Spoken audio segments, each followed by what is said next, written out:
Well, Jay's back, so no more. You guys don't have to worry about unhinged Horus Heresy trilogies or whatever anymore. I mean, we can keep doing that if you want. I might. People are still upset, which I'm sure they are. I might have filmed a secret one in the basement today. You filmed a secret one? A secret fourth video that only I know about. I did find it interesting. Not interesting. Sorry. Maybe cathartic is the right word. I don't know. There is quite a few kind of Reddit posts from people that have actually played a game or two of the new Ed, and they're kind of all like, "It's pretty good."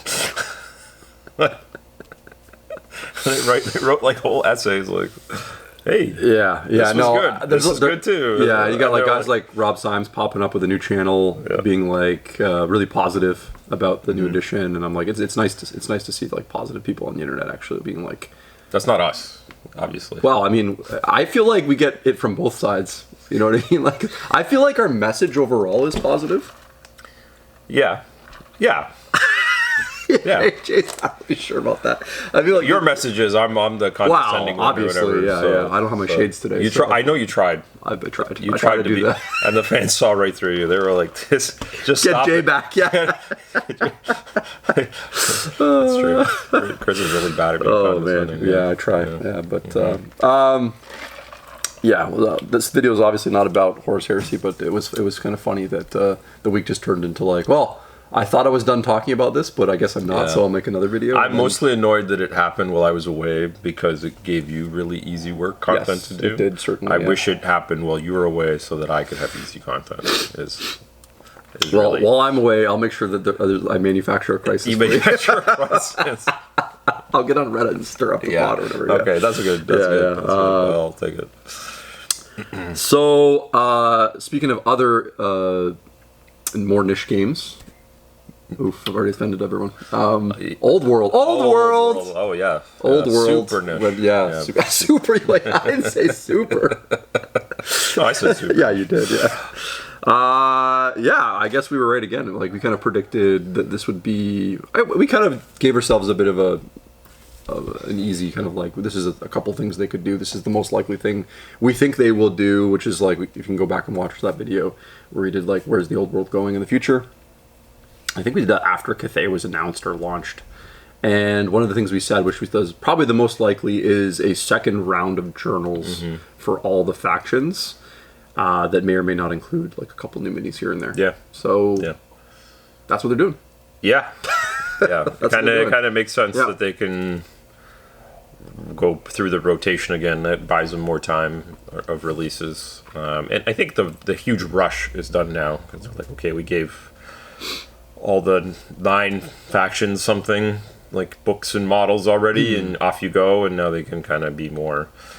I still wonder if they're going to do something for the very popular non supported armies or whatever PDF armies. I thought we would get there, although maybe they're staying to they did say early on that these are the ones we're supporting. And they kind of said it pretty emphatically, so I don't know. But still, low hanging fruit. They're missing opportunity. They really needed to hit us with a Vampire Counts journal or something. For those PDF lister people, like that are holding on for hope, I think this basically is a nail in the coffin for this edition of the game, for this 3-year cycle. True. That you're probably not. The good thing is, there's definitely going to be a second. And I'm very confident. Yeah. The investment's there, right? Like the fact that they're making 2 new kits for the Tomb Kings is pretty big. It seems like maybe all the factions will get something like that, just like minor kind of like releases. So the extra journals, I find it kind of interesting. They seem to be, because now we're seeing them in Heresy, so they've unlocked a new product thing they seem to enjoy making. Yeah, it's thin, soft cover book with decent margin. Cover book with decent margin. And they're going to make so many different ones. And then they get to dip again with a compilation edition later on. That's the Necromunda thing, right? So I don't know if I love it or hate it. I probably...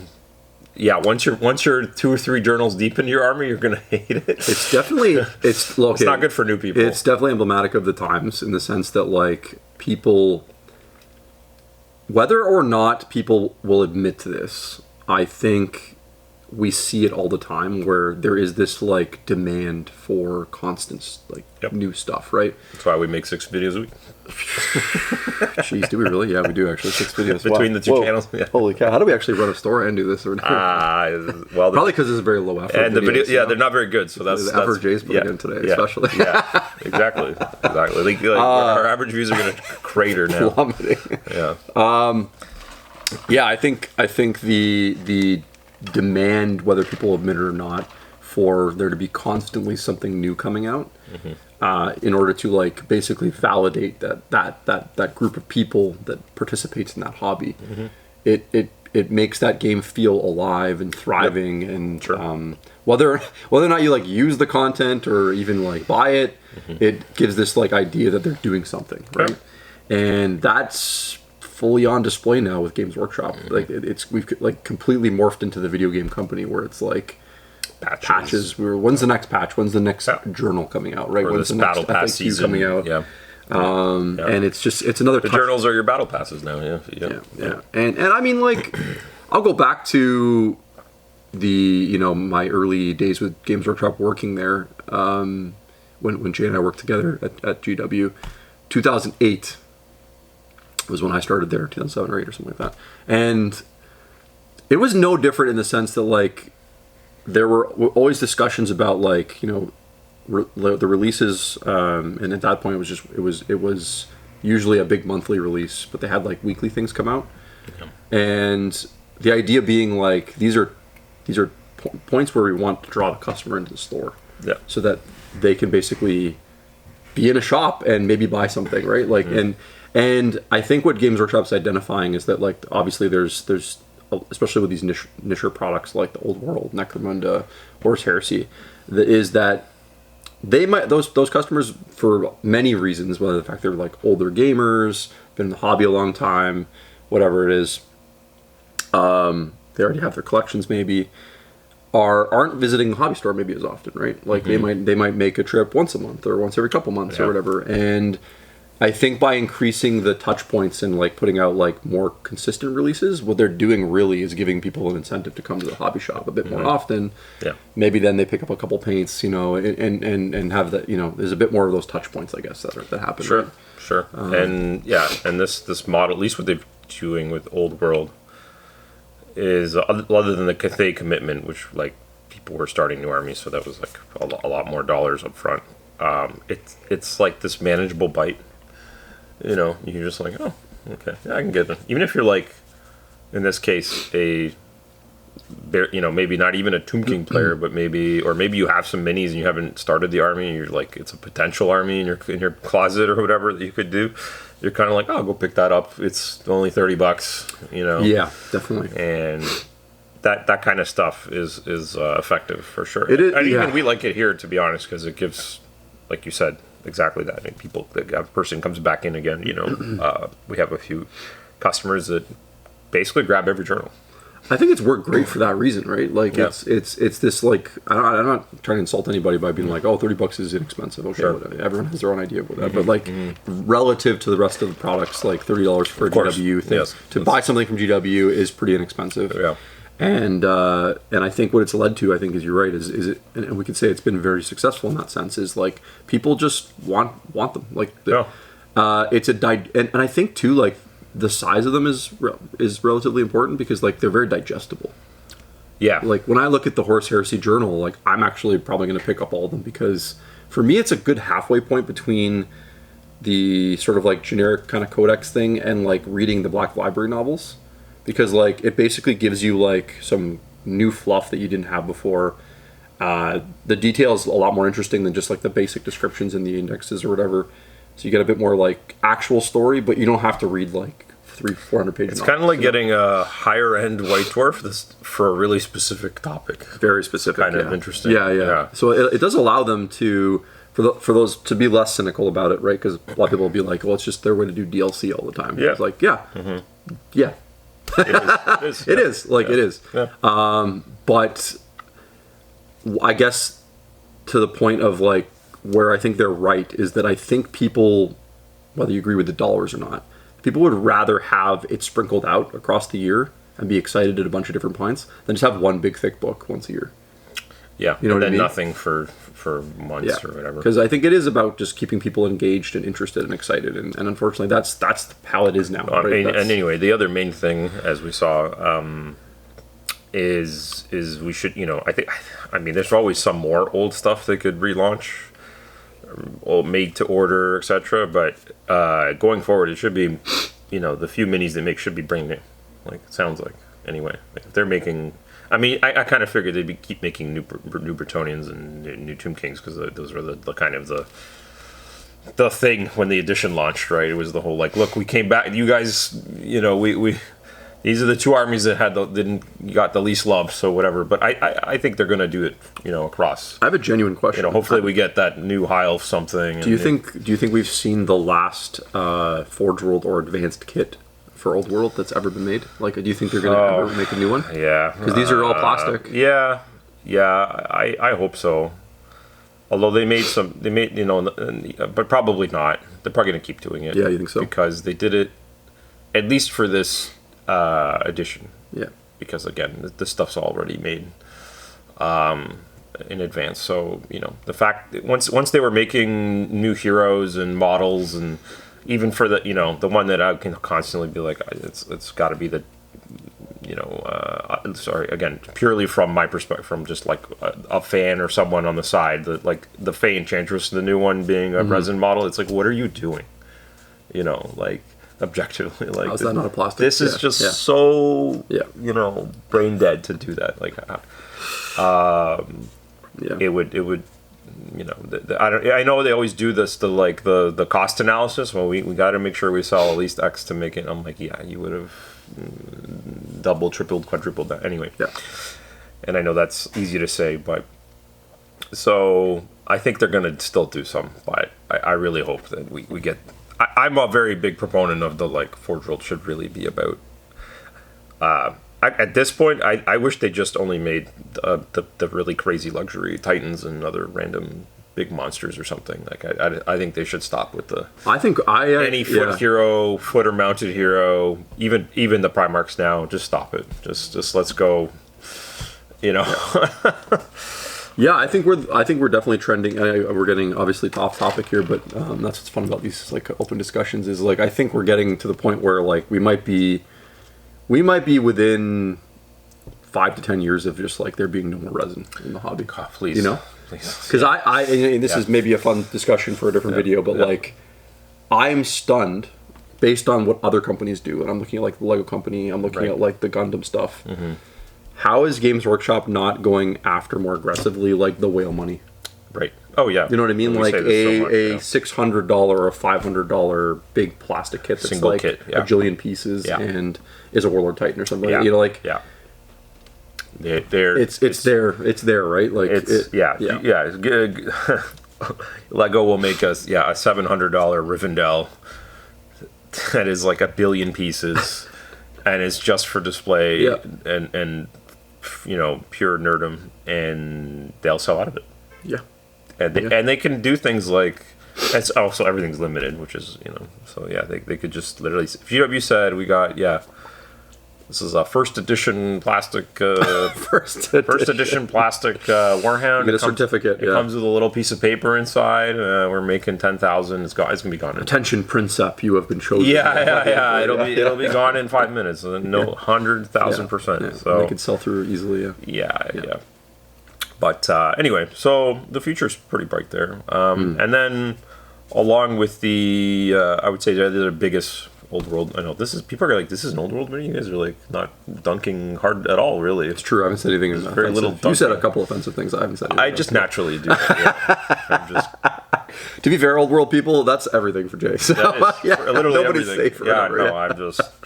I'm just Mr. Negative. But the game patch, I think has truthfully probably extended the life for the regular player quite a bit. I think it was taken really well by the community for sure. It was. I think we were getting there. I think even the diehards that come and play here and are all super great. I think they were getting a little bit you know, like other than changing your army around, it was a little samey, and this really shook things up significantly.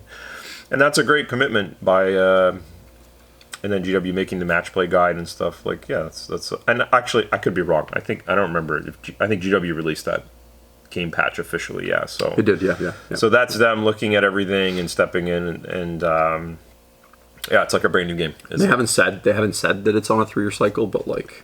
Oh, definitely is. Yeah. If HH is on a 3-year cycle, then Old World's on a 3-year cycle. It's not that bad. We're gonna get 40K next summer, and the summer after. You got like lots of time. This patch is perfectly timed. It's a great time, like the halfway point, basically, right? Like you've got 18 months to kind of enjoy that now, and it keeps it fresh. You got they'll probably do another one for everybody. They'll probably do another like patch like that next summer to just change things just enough again, and then. The 2.0 book will incorporate all the best of those things, and yeah, second end will be a big deal. I wonder, see, and this is my thing now. I'm starting to think now that like instead of like expanding out and just being like, okay, edition 2 is going to have all the other factions. I think I can see how they just might treat it like a brand new game, where they add them really slowly over time. Yeah, you know what I mean. Oh yeah, again, this is a constant theme. Is while they have the ability to create or append to their IP, they are also aware that they have to keep the classic, the foundation going, and so they're careful not to run out of runway too quickly. So they do stretch things. That's why we get these like half army releases. Yep. And, that's why even the Old World launches and releases have been quite stretched out. It's like there's another half of Cathay at one point. They're just like methodical about it, and it's funny how it's weird because it's like sometimes you're like, man, we're so like it's going so slowly. Like when's the next wave of this and that, and then you get opposite things. Like if you're an Eldar player and you got hit with like here's all the Aspect Warriors and Phoenix Lords, and you're like, I'm gonna die. You're like I don't know why I was asking for this so hard for 15 years, and now I got it, and I can't afford my part. I can't afford it. I'm just getting killed. Yeah. So yeah. Careful what you wish for. Yeah, I know. Yeah, but no, it's good. It's good to be right again. Yeah, and I feel like it's in a good place. It's it's where it should be. You know, it's a great specialist product. The community is really good. They support the game. You know, Cathay, I think, was like looking back on the release, like obviously it was a success. You can't buy a battalion still right now. A couple of the kits have actually now sold out as well online. It took a little while, but the Sentinels like sold out, I think, for example. Yep. And so I think you could probably say, at least in North America, they probably had the right amount. That's true. But they sell out in Europe, it sounds like there was still like a lot of latent demand for that. So I was like, Europe is such a they're so fantasy like over there that like you almost couldn't make enough of something like that. for the Europeans. Yeah, no, I would like, it's kind of good for me. I definitely, like projecting my next like year of like projects. Like there is a nice chunk of time that I could be painting Cathayans, but I don't have to because I don't have any. Yeah, so, saved by sold out. Yeah. Which is actually great because then that means I'll be probably more primed for 2.0. I think Chris and I both said that 2.0 would probably be, just based on what we've seen, should be the more exciting launch for us personally, because we hope there's just more new, like a launch box and more new toys and the rules refined a little bit more. I know from the players here, they are generally happy that the dragon meta has toned down. It's not gone, but it's toned down. So being a first adopter of anything is always like brave. You know. I mean, how many years of AOS did we what's the word, do we kind of push through in the face of a lot of scrutiny because it was, so new and different, and those were fun times, good times. Yeah, exactly. So it is fun to be involved in the beginning and go through and be part of all the changes and stuff like that. Don't look back and angry, Yeah. Well, I hope you guys liked this video. I know it wasn't, super full of old world content, but I think it's just because there's nothing really controversial right now. I think it's in a good place. I don't think they did anything particularly out there with these like new journal launches, and the fact that those new Tomb King models look really good. I think we're going to see more of that for all the factions that already exist. culminating probably in like a wave 2 of Cathay before we hit like a new edition and whatever that entails. So we'll do a video down the line. We'll take a look like how things are going when some of those journals start to come out. But unless anything crazy happens, there's not much to discuss really right now about it. Yep. So what do you guys think? How do you think about the game right now, where it's at? What would you like to see still? Are you on the sideline? Are you in there? Are you grinding away? What is it? Let us know in the comments. We appreciate that. We always try to read those. And if you like these videos, you can subscribe. It helps us out a bunch. You can check out our Patreon, where you can engage with us more specifically and ask us questions or threaten us with you guys suck or whatever. Right, sure. Yeah, you're paying good bucks to be on there. So yeah. say what you gotta say. Yep. Thanks for watching, guys. Bye. We'll see you next time.